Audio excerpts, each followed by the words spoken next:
Hi, I'm Gunnar V with Habit Crusher. Let's get something done.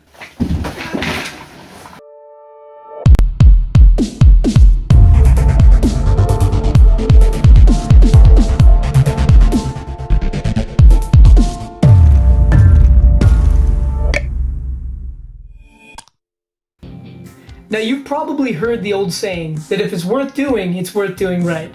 And while that's true, for the purposes of what we're trying to accomplish here at Habit Crusher, I'm going to introduce a new saying. If it's worth doing, it's worth starting now. Initially, it was my intention to have the first video be just a general introduction to the channel. Just kind of a snapshot of what Habit Crusher is all about. However, the planning for that video has gotten out of hand and has taken me over a month to even get started, which is absolutely unacceptable. I know I'm new to this, but I'm just getting tired of saying I'm Gunnar V with Habit Crusher, let's get something done, and then not get anything done. So I'm firing straight into the first lesson, the perfection trap. The idea I want to put forward is that time is passing. The variable in the equation is what you get done in that time. Part 1. If you are waiting until you are perfect to start working on yourself, you will never start. With all the things that you'd like to accomplish in your life, it's easy to get overwhelmed. It's easy to get stuck in the planning mode. Look, the bottom line is, this is a lifetime pursuit. The things that we're going to be working on are things that you're not going to master in 1 lesson or 2 lessons or 3 lessons. You're going to be working on them over time. Hey, and let's be honest. The whole point is that we aren't perfect, that we are a work in progress. The problem is that most people don't progress the work. Maybe you just don't want to look foolish or you don't want to waste time. But if you aren't getting started on your dream, you're already wasting time. You don't have to be great to get started, but you do have to get started to be great. Part 2. If you are waiting for the perfect time to start, you will wait forever. I had a mentor that had this saying. He said, you can't steer a parked car. And the Marines say, move, the plan will follow. You'll get stuck waiting for everything to line up perfectly. If you're tired of living on leftovers, get in the kitchen and cook. Abraham Lincoln famously said, things may come to those who wait, but only the things left by those who hustle. Part 3. If you are waiting to chase your biggest dream first, you will never get anything done. Peter Marshall said, small deeds done are better than great deeds planned. Enough waiting. Let's move. The plan will follow. Part 4. If you are waiting for permission to pursue your dream, you will probably die waiting. And what kind of permission am I talking about? First, permission from others. For some reason, a lot of us get stuck in this trap of always running every single idea by every person that we know, waiting to hear some kind of feedback. Now, don't get me wrong, it's good to seek out wise counsel. Absolutely, learn as much as you can. But if you allow others in your life to hold you back, many will gladly do it. If you ask others for excuses to quit, they will accommodate. They have plenty. Here's a fundamental thing I've been realizing lately. I can't expect others to take my dream more seriously than I do. That only happens in the movies. You know the story. The hero is giving up on himself and he's like, I don't think I can do this. This is too hard. I don't know if I'm gonna make it. Go on without me. And there's somebody who grabs him by the shoulders. No, we're gonna do this thing. You're not gonna quit on me. Those people don't exist. I'm sorry. Real life is, people will go, you know what, that is really probably pretty difficult and you spend a lot of time on this. Maybe it isn't for you. That stuff doesn't work anyway. Oh, that's probably a scam, or, don't quit your day job. The fact is, we are surrounded by people with plenty of excuses for you to quit. And if you don't take yourself seriously, most people won't do it for you. Think about it. When's the last time you told somebody, hey man, I don't think this is gonna work out? Yeah, you can do it. Here's 20 reasons why you can do it. Most of the time, the people around us are like, yeah, you know what? That was probably not your thing, that's fine.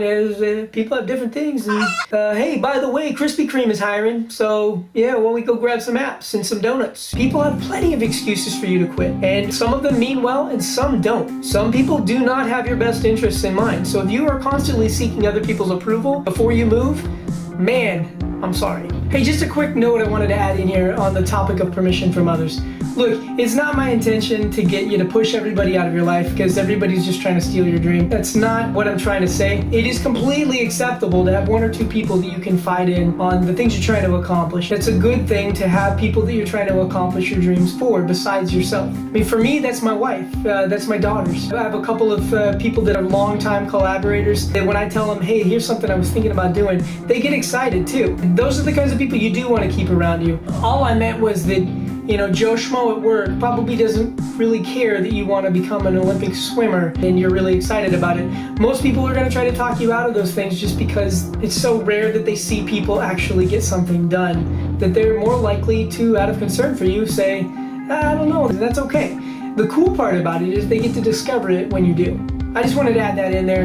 I didn't feel comfortable with how that section went, and I wanted to make sure I include that, so thank you. The second kind of permission I want to talk to you about is permission from yourself. The fact is, in most cases in your life, you are the one holding you back. Let yourself off the leash. Get moving. Find out how loud you can bark. Be big, bold, and bad about what you're trying to accomplish. Chase it. There's a great book that I'm starting into now. I haven't finished it yet, but it's called In a Pit with a Lion on a Snowy Day, and it talks about a lot of that. Whenever a problem comes up, don't run from it. The lion should be running from you. And another thing is, cut all the negative self-talk. Get on your own team. Take action and be proud of your action. Now that's something I'm going to talk about a little bit later on, but a snapshot of it right now is things that you are proud of, things that you appreciate are things that you will add value to. You will be inspired to work on them and make them better. That goes for everything. Hey, starting to wind this down, tomorrow you doesn't care how today you feels. Feelings are inconsistent. If your work is based on how you feel, your results will also be inconsistent. And that brings us to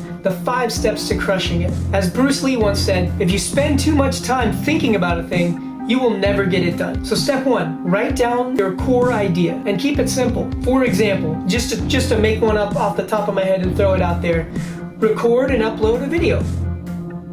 Simple enough. Step 2, add 3 to 4 supporting ideas. Keep it simple. Come up with the topic. Write an outline. Practice your outline. Make changes as necessary. Make sure your equipment is ready to go. That's step 2. Step 3. Take action on what you have written down. Find something you can do right now to get it done. Look, our minds give us all sorts of dumb suggestions all the time. So whenever your mind comes up with something good and something that's helpful or you're passionate about, stop, do something about it, and thank your mind. Get used to rewarding yourself mentally. We'll talk about that a little bit further down the road. Step 4. Step 4. Write down what happened when you took action. And then plan one change. At least one. And that brings us to step 5. Take action again, as soon as possible.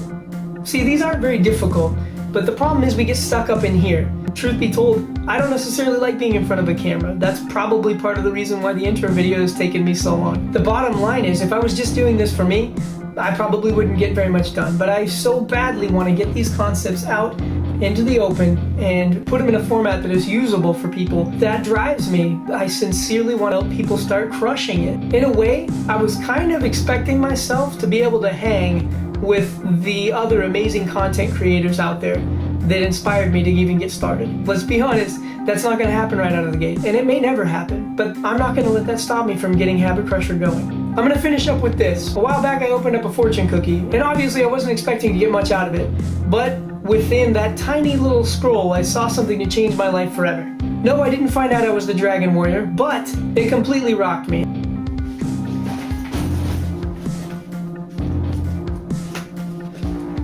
I carry it with me in my wallet. It says, you don't have to be perfect to pursue your dream.